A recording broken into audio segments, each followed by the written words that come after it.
ಪ್ರಥಮ ಭಾಷೆ ಕನ್ನಡ 10ನೇ ತರಗತಿ ಗದ್ಯ ಭಾಗ 8 ಅಗ್ನಿಭೂತಿ ವೈಭೂತಿಯರ ಕಥೆ. ಲೇಖಕರು ಶಿವಕೋಟ್ಯಾಚಾರ್ಯ. ಶಿವಕೋಟ್ಯಾಚಾರ್ಯರು ಕ್ರಿಸ್ತಶಕ ಸುಮಾರು 10ನೇ ಶತಮಾನದಲ್ಲಿ ಇಂದಿನ ವಿಜಯನಗರ ಜಿಲ್ಲೆಯ ಕೊಟ್ಟೂರು ತಾಲೂಕಿನ ಕೋಗಳಿ ನಾಡಿನಲ್ಲಿ ಜನಿಸಿದರು. ಇವರು ಕನ್ನಡದ ಪ್ರಥಮ ಗದ್ಯಕೃತಿ ಎನಿಸಿದ ಒಡ್ಡಾರಾಧನೆ ಎಂಬ ಕೃತಿಯನ್ನು ಬರೆದಿದ್ದಾರೆ. ಒಡ್ಡಾರಾಧನೆ ಕೃತಿಯಲ್ಲಿ ಜೈನ ಧಾರ್ಮಿಕ ಕಥೆಗಳ ಸಂಗ್ರಹವಾದ ಇದರಲ್ಲಿ 19 ಕಥೆಗಳಿವೆ. ಆಯ್ದ ಕೃತಿ ಶಿವಕೋಟ್ಯಾಚಾರ್ಯ ವಿರಚಿತ ಒಡ್ಡಾರಾಧನೆ ಕೃತಿಯ ಸುಕುಮಾರಸ್ವಾಮಿಯ ಕಥೆಯಿಂದ ಪ್ರಕೃತ ಭಾಗವನ್ನು ಆರಿಸಿ ಸಂಪಾದಿಸಿ ನಿಗದಿಪಡಿಸಿದೆ. ಒಂದು ವಾಕ್ಯದಲ್ಲಿ ಉತ್ತರಿಸಿ. 1. ಕೌಸಂಬಿಯ ಅರಸ ಯಾರು? ಕೌಸಂಬಿಯ ಅರಸ ಅತಿಬಳ. 2. ಸೋಮಶರ್ಮ ಕಾಶ್ಯಪಿಯರ ಮಕ್ಕಳ ಹೆಸರೇನು? ಸೋಮಶರ್ಮ ಕಾಶ್ಯಪಿಯರ ಮಕ್ಕಳ ಹೆಸರು ಅಗ್ನಿಭೂತಿ ಮತ್ತು ವಾಯುಭೂತಿ. 3. ಕಾಶ್ಯಪಿ ವಿದ್ಯಾಭ್ಯಾಸಕ್ಕಾಗಿ ತನ್ನ ಮಕ್ಕಳನ್ನು ಯಾರ ಬಳಿಗೆ ಕಳುಹಿಸಿದಳು? ಕಾಶ್ಯಪಿ ವಿದ್ಯಾಭ್ಯಾಸಕ್ಕಾಗಿ ತನ್ನ ಮಕ್ಕಳನ್ನು ತನ್ನ ಅಣ್ಣನಾದ ಸೂರ್ಯಮಿತ್ರನ ಬಳಿಗೆ ಕಳುಹಿಸಿದಳು. 4. ಸೂರ್ಯಮಿತ್ರನು ತನಗೆ ಕಾಶ್ಯಪಿ ಎಂಬ ತಂಗಿ ಇಲ್ಲ ಎಂದು ಹೇಳಲು ಕಾರಣವೇನು? ಸೂರ್ಯಮಿತ್ರನು ಅಗ್ನಿಭೂತಿ ವಾಯುಭೂತಿಗಳಿಗೆ ಸಲುಗೆ ಕೊಟ್ಟರೆ ಇವರು ಹಿಂದಿನಂತೆ ದರ್ಪದಿಂದ ಕೆಡುವರು ಎಂದು ತಿಳಿದು ಕಾಶ್ಯಪಿ ಎಂಬ ತಂಗಿಯು ನನಗಿಲ್ಲ ಎಂದು ಹೇಳಿದನು. 5. ಪಂಡಿತರಾದ ಅಗ್ನಿಭೂತಿ ವಾಯುಭೂತಿಯರಿಗೆ ದೊರೆತ ಪದವಿ ಯಾವುದು? ಪಂಡಿತರಾದ ಅಗ್ನಿಭೂತಿ ವಾಯುಭೂತಿಯರಿಗೆ ಮಂತ್ರಿ ಪದವಿ ದೊರೆಯಿತು. 3 ಅಥವಾ 4 ವಾಕ್ಯಗಳಲ್ಲಿ ಉತ್ತರಿಸಿ. 1. ರಾಜ್ಯಸಭೆಯಲ್ಲಿ ಅಗ್ನಿಭೂತಿ ವಾಯುಭೂತಿಯರನ್ನು ಮೂರ್ಖರೆಂದು ತೀರ್ಮಾನಿಸಿದ್ದೇಕೆ? ಮಂತ್ರಿ ಸೋಮಶರ್ಮನ ಮರಣದ ಕೆಲವು ದಿವಸಗಳ ನಂತರ ಆತನ ಮಕ್ಕಳಾದ ಅಗ್ನಿಭೂತಿ ವಾಯುಭೂತಿಯರನ್ನು ರಾಜನು ಅರಮನೆಗೆ ಬರಮಾಡಿಕೊಂಡು ನೀವು ಯಾವ ವಿದ್ಯೆಗಳನ್ನು ಬಲ್ಲಿರಿ ಎಂದು ಇಬ್ಬರನ್ನು ಕೇಳಿದಾಗ ಅವರು ತಲೆಯನ್ನು ತಗ್ಗಿಸಿ ಮರು ಮಾತನಾಡದೆ ಕಣ್ಣೀರನ್ನು ತುಂಬಿಕೊಂಡು ನೆಲದಲ್ಲಿ ಬರೆಯುತ್ತಿರಲು ರಾಜ್ಯಸಭೆಯಲ್ಲಿ ಇದ್ದ ಎಲ್ಲರೂ ಇವರು ಮೂರ್ಖರು, ಯಾವ ವಿದ್ಯೆಗಳನ್ನು ತಿಳಿಯರು, ಸಪ್ತವ್ಯಸನದಲ್ಲಿ ತೊಡಗಿರುವವರು ಎಂದು ತೀರ್ಮಾನಿಸಲಾಯಿತು. 2. ಅಗ್ನಿಭೂತಿ ವಾಯುಭೂತಿಯರು ಸೂರ್ಯಮಿತ್ರನಿಂದ ಕಲಿತ ವಿದ್ಯೆಗಳು ಯಾವುವು? ಅಗ್ನಿಭೂತಿ ವಾಯುಭೂತಿಯರು ಸೂರ್ಯಮಿತ್ರನಿಂದ 4 ವೇದಗಳು, 6 ಅಂಗಗಳು, 18 ಧರ್ಮಶಾಸ್ತ್ರಗಳು, ಮೀಮಾಂಸಾ, ನ್ಯಾಯಶಾಸ್ತ್ರ, ವ್ಯಾಕರಣ, ಪ್ರಮಾಣ, ಛಂದಸ್ಸು, ಅಲಂಕಾರ, ನಿಘಂಟು, ಕಾವ್ಯ, ನಾಟಕ, ಚಾಣಕ್ಯ, ಸಾಮುದ್ರಿಕ, ಶಾಲಿಹೋತ್ರ, ಪಾಳಕಾವ್ಯ ಮತ್ತು ಹಾನಿತಂ, ಚರಕಂ, ಅಶ್ವಿನಿಮತಂ, ಬಾಹಲಂ, ಸುಶ್ರುತಂ, ಕ್ಷಾರಪಾನೀಯಂ ಎಂಬ 6 ವೈದ್ಯ ನರವೈದ್ಯ ಪದ್ಧತಿಗಳನ್ನು, ಜ್ಯೋತಿಷ್ಯ, ಮಂತ್ರವಿದ್ಯೆ ಮುಂತಾದ ಶಾಸ್ತ್ರಗಳನ್ನು ಕಲಿತರು. 3. ಸೂರ್ಯಮಿತ್ರನು ಅಗ್ನಿಭೂತಿ ವಾಯುಭೂತಿಯರಿಗೆ ವಿದ್ಯಾಭ್ಯಾಸದ ನಂತರ ಮಾವನೆಂದು ಹೇಳಲು ಕಾರಣವೇನು? ಸೂರ್ಯಮಿತ್ರನು ಅಗ್ನಿಭೂತಿ ವಾಯುಭೂತಿಯರಿಗೆ ಸಲುಗೆ ಕೊಟ್ಟರೆ ಇವರು ಹಿಂದಿನಂತೆ ದರ್ಪದಿಂದ ಕೆಡುವರು ಎಂದು ಮನದಲ್ಲಿ ಯೋಚಿಸಿ ತಾನು ಸೋದರ ಮಾವನೆಂದು ಹೇಳಲಿಲ್ಲ. ಆದರೆ ಅಗ್ನಿಭೂತಿ ವಾಯುಭೂತಿಯರು ಈಗ ಅನೇಕ ವಿದ್ಯೆಗಳನ್ನು ಕಲಿತು ಪಂಡಿತರಾಗಿದ್ದಾರೆ. ಆದ್ದರಿಂದ ಇವರನ್ನು ಬೀಳ್ಕೊಡುವಾಗ ನೀವು ನನ್ನ ತಂಗಿಯ ಮಕ್ಕಳೇ, ನೀವು ನನ್ನ ಸೋದರಳಿಯಂದಿರು, ನಿಮಗೆ ನಾನು ಸಲುಗೆ ಕೊಡಲಿಲ್ಲ, ಏಕೆಂದರೆ ನೀವು ಹಿಂದಿನಂತೆ ತಂದೆಯ ಬಳಿಯಿದ್ದಂತೆ ದರ್ಪದಿಂದ ಕೆಟ್ಟಂತೆ ಇಲ್ಲಿಯೂ ದರ್ಪದಿಂದ ಕೆಡುವಿರಿ ಎಂದು ನಾನು ನಿಮ್ಮನ್ನು ಯೋಗ್ಯರನ್ನಾಗಿ ಮಾಡುವ ಕಾರಣದಿಂದ ಸಲುಗೆಯನ್ನು ಕೊಡಲಿಲ್ಲ. ಇದಕ್ಕೆ ಸಿಟ್ಟಾಗದೇ ಇರಿ, ನನ್ನನ್ನು ಕ್ಷಮಿಸಿಬಿಡಿ, ನಾನು ನಿಮ್ಮ ಮಾವ ಎಂದು ಹೇಳಿದನು. 4. ಸೂರ್ಯಮಿತ್ರನು ಮಾವನೆಂದು ತಿಳಿದಾಗ ವಾಯುಭೂತಿಯ ಪ್ರತಿಕ್ರಿಯೆ ಹೇಗಿತ್ತು?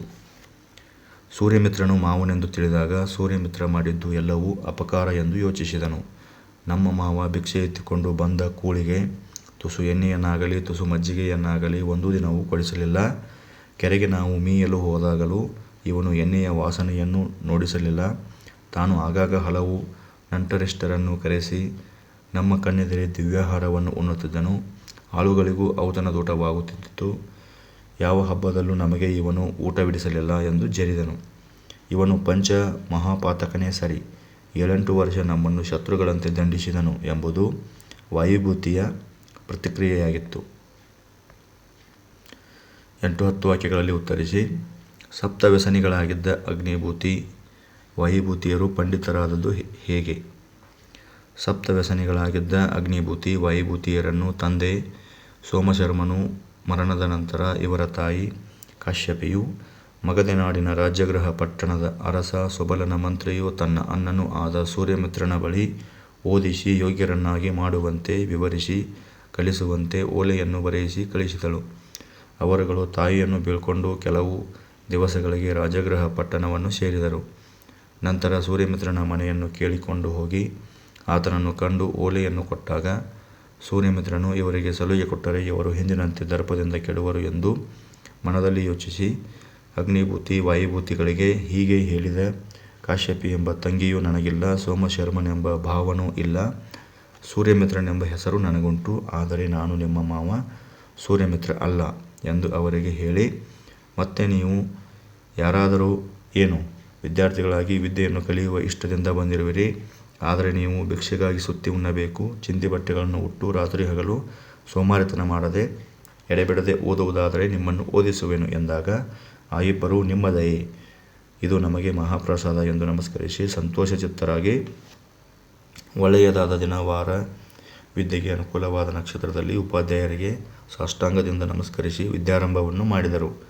ಸೂರ್ಯಮಿತ್ರನ ಅನುಗ್ರಹದಿಂದ 4 ವೇದಗಳು, 6 ಅಂಗಗಳು, 18 ಧರ್ಮಶಾಸ್ತ್ರಗಳು, ಮೀಮಾಂಸಾ, ನ್ಯಾಯಶಾಸ್ತ್ರ, ವ್ಯಾಕರಣ, ಪ್ರಮಾಣ, ಛಂದಸ್ಸು, ಅಲಂಕಾರ, ನಿಘಂಟು, ಕಾವ್ಯ, ನಾಟಕ, ಚಾಣಕ್ಯ, ಸಾಮುದ್ರಿಕ, ಶಾಲಿಹೋತ್ರ, ಪಾಳಕಾವ್ಯ ಮತ್ತು ಹಾನಿತಂ, ಚರಕಂ, ಅಶ್ವಿನಿಬತಂ, ಬಾಹಲಂ, ಸುಶ್ರುತಂ, ಕ್ಷಾರಪಾನೀಯಂ ಎಂಬ 6 ನೈರ್ವೈದ್ಯ ಪದ್ಧತಿಗಳನ್ನು, ಜ್ಯೋತಿಷ್ಯ, ಮಂತ್ರವಿದ್ಯೆ ಮುಂತಾದ ಶಾಸ್ತ್ರಗಳನ್ನು ಕಲಿತು ಪಂಡಿತರಾದರು. 2. ಸೂರ್ಯಮಿತ್ರನು ತಮ್ಮ ಮಾವನೆಂದು ತಿಳಿದಾಗ ಅಗ್ನಿಭೂತಿ ವಾಯುಭೂತಿಯರಲ್ಲಿ ಮೂಡಿದ ಭಾವನೆಗಳೇನು ವಿವರಿಸಿ. ಸೂರ್ಯಮಿತ್ರನು ತಮ್ಮ ಮಾವನೆಂದು ತಿಳಿದಾಗ ಹಿರಿಯವನಾದ ಅಗ್ನಿಭೂತಿ ಮಾವ ನಮಗೆ ಸಲುಗೆ ಕೊಡದೆ ಇಬ್ಬರನ್ನು ಯೋಗ್ಯರನ್ನಾಗಿ ಮಾಡಿದನು ಎಂದು ಉಪಕಾರವನ್ನು ಮನದಲ್ಲಿ ಯೋಚಿಸಿ ಸಂತೋಷಪಟ್ಟನು.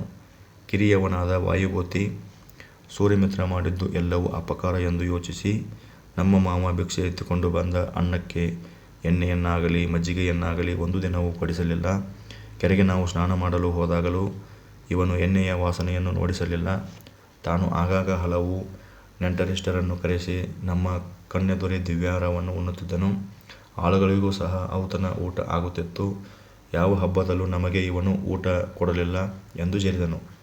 ಇವನು ಪಂಚಮಹಾಪಾತಕನೇ ಸರಿ, 7-8 ವರ್ಷ ನಮ್ಮನ್ನು ಶತ್ರುಗಳಂತೆ ದಂಡಿಸಿದನು ಎಂದು ಮನದಲ್ಲಿ ಕ್ರೋಧವನ್ನು ಇಟ್ಟುಕೊಂಡು ಹೋದನು. ಸಂದರ್ಭ ಸಹಿತ ಸ್ವಾರಸ್ಯ ವಿವರಿಸಿ. 1. ಕನ್ನನೀರಂ ತೇವಿ ನೆಲನಂ ಬರೆಯುತ್ತಿರೆ. ಈ ವಾಕ್ಯವನ್ನು ಶಿವಕೋಟ್ಯಾಚಾರ್ಯ ವಿರಚಿತ ಒಡ್ಡಾರಾಧನೆ ಎಂಬ ಕೃತಿಯಿಂದ ಆಯ್ದ ಅಗ್ನಿಭೂತಿ ಮತ್ತು ವಾಯುಭೂತಿಯರ ಕಥೆ ಎಂಬ ಪಾಠದಿಂದ ಆರಿಸಿಕೊಳ್ಳಲಾಗಿದೆ.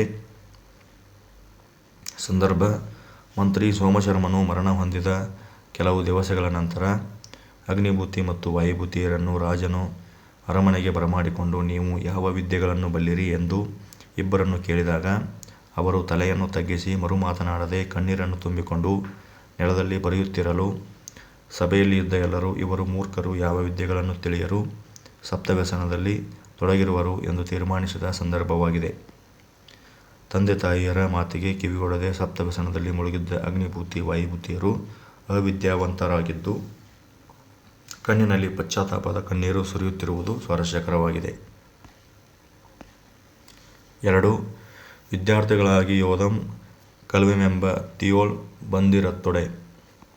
ಈ ವಾಕ್ಯವನ್ನು ಶಿವಕೋಟ್ಯಾಚಾರ್ಯ ವಿರಚಿತ ಒಡ್ಡಾರಾಧನೆ ಎಂಬ ಕೃತಿಯಿಂದ ಆಯ್ದ ಅಗ್ನಿಭೂತಿ ವಾಯುಭೂತಿಯರ ಕಥೆ ಎಂಬ ಪಾಠದಿಂದ ಆರಿಸಲಾಗಿದೆ.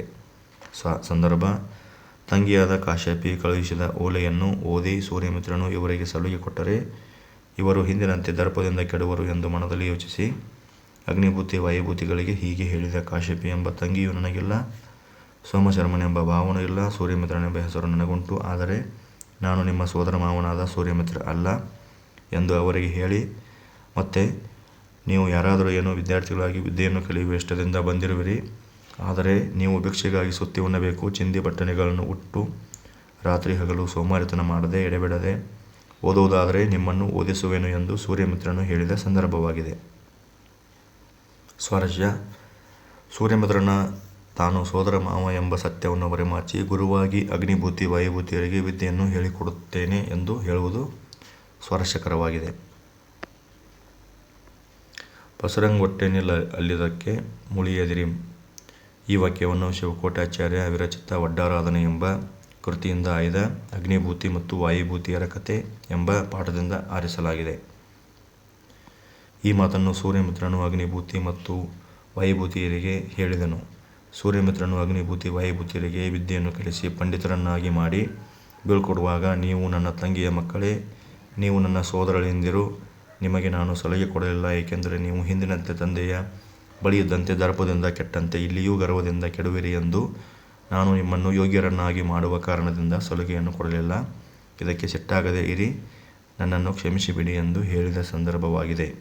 ಸ್ವಾರಸ್ಯ: ಸಲುಗೆಯನ್ನು ಕೊಡದೆ ವಿದ್ಯೆಯನ್ನು ಕಲಿಸಿ ಪಂಡಿತರನ್ನಾಗಿ ಮಾಡಿದ ಸೂರ್ಯಮಿತ್ರನು ತನ್ನ ಅಳಿಯಂದಿರ ಬಳಿ ಕ್ಷಮೆ ಕೇಳುವ ಔಚಿತ್ಯ ಸ್ವಾರಸ್ಯಕರವಾಗಿದೆ.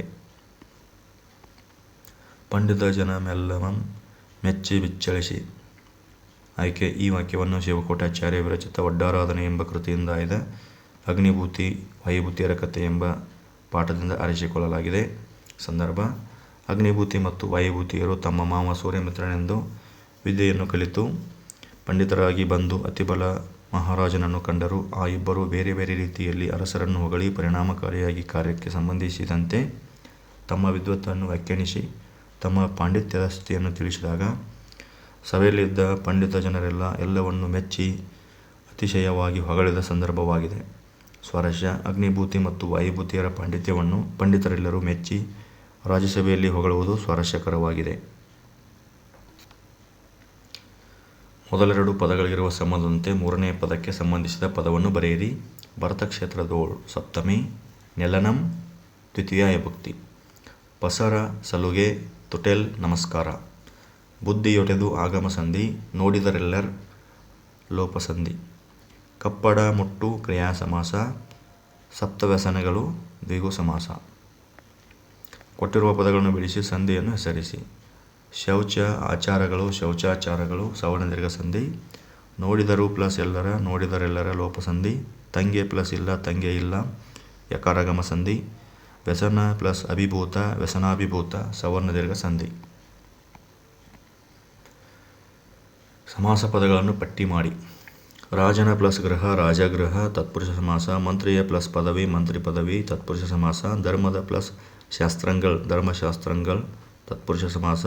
ಪರ್ವದ ಪ್ಲಸ್ ದಿವಸ ಪರ್ವ ದಿವಸ ತತ್ಪುರುಷ ಸಮಾಸ. ಅರಸನ ಪ್ಲಸ್ ಮನೆ ಅರಮನೆ ತತ್ಪುರುಷ ಸಮಾಸ. ಪತ್ತರ ಪ್ಲಸ್ 8 18 ತತ್ಪುರುಷ ಸಮಾಸ. ಸಪ್ತಗಳಾದ ವ್ಯಸನ ಸಪ್ತವ್ಯಸನ ದ್ವಿಗು ಸಮಾಸ. ಪತ್ರ ಪ್ಲಸ್ 8 18 ಇದು ದ್ವಿಗು ಸಮಾಸ. ಪಂಚಗಳಾದ ಪ್ಲಸ್ ಮಹಾಪಾತಕ ಪಂಚಮಹಾಪಾತಕ ದ್ವಿಗು ಸಮಾಸ. ಸಂತೋಷಂ ಪ್ಲಸ್ ಪಟ್ಟು ಸಂತೋಷಂಬಟ್ಟು ಕ್ರಿಯಾ ಸಮಾಸ. ದುಃಖಮನ್ ಪ್ಲಸ್ ಅಳಿಸಿ ದುಃಖಮನಳಿಸಿ ಕ್ರಿಯಾ ಸಮಾಸ.